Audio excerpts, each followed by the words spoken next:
Sir గౌరవ సభ్యులు మాట్లాడి తీరాక గౌరవ సభ్యులు వారు ఎన్నికల 2013 ఎన్నికల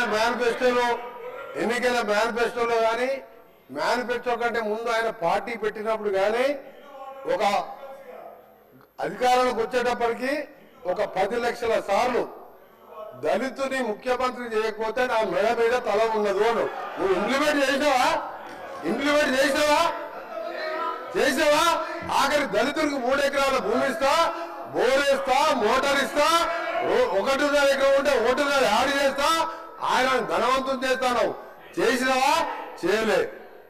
మూడవది, ఒక దళితుడు ప్రతిపక్ష నాయకుడు ఉంటే సంతలో పశువులాగా ఎమ్మెల్యేలు కొనుక్కొని ప్రతిపక్ష హోదా లేకుండా చేసి దళిత వ్యతిరేకంగా నిరూపించుకున్నావు.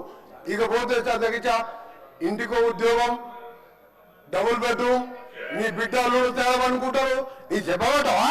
1,00,000 అబద్ధాలు ఆడి 2 సార్లు అధికారంలోకి వచ్చిన మీరు మేము చేసిన కార్యక్రమాలు 1,00,000 కోట్ల మంది ఇవాళ ఆర్టీసీలో ఉచితంగా మహిళలు ప్రయాణం చేస్తున్నారు.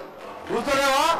50 లక్షల కుటుంబాలకు 200 యూనిట్ల వరకు ఉచితంగా ఈ రోజు కరెంట్ ఇస్తున్న మాట వాస్తవం కాదు. ఒక ఇంటికి 6,700 అంటే సంవత్సరానికి 7,000 రూపాయలు ఇలా మిగులుస్తున్నాం. ఇంకా చేసే కార్యక్రమాలు ఉన్నాయి.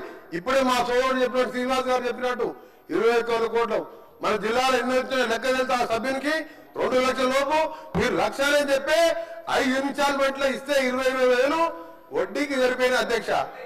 అంటే 15 ఏళ్లలో ఇన్ని చేసిన వాళ్ళం. మాకు ఇంకా 3-4 సంవత్సరాల సమయం ఉన్నది. ఇవన్నీ చేసి చూపిస్తావు. తొందర ఎందుకు పడతావు? అసలు నువ్వు దళిత ముఖ్యమంత్రి అని ఇన్ని లక్షల మంది దళితులు మోసం చేసి ఇవాళ బీజేపీ కులగాడు చేస్తే కేసీఆర్, కేటీఆర్, హరీష్ రావు పార్టిసిపేట్ చేయలే. అంటే మీకు ప్రజల మీద ప్రేమ లేదు.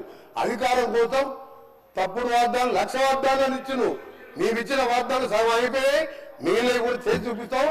తొందర వరకు నువ్వు పోయి రైతుల దగ్గర కాదు, రైతుల కోసం ఎవరేం చేసిండు, నాగార్జున డ్యామ్ ఎవరు కట్టిను, శ్రీరామ్ సాగర్ ఎవరు కట్టిను, శ్రీశైలం ఎవరు కట్టిను, SLBC ఎవరు కట్టిను, కల్వకుర్తి ఎవరు కట్టిను, నెట్టెంబాడు, ఇవన్నీ చెప్పాలని చాలా ఉన్నాయి. గవర్నర్ ప్రత్యేకంగా మాట్లాడితే మంచిదని గౌరవ సభ్యుడికి సలహా ఇస్తున్నా. మీరు చెప్పాలంటే చాలా ఉన్నాయి.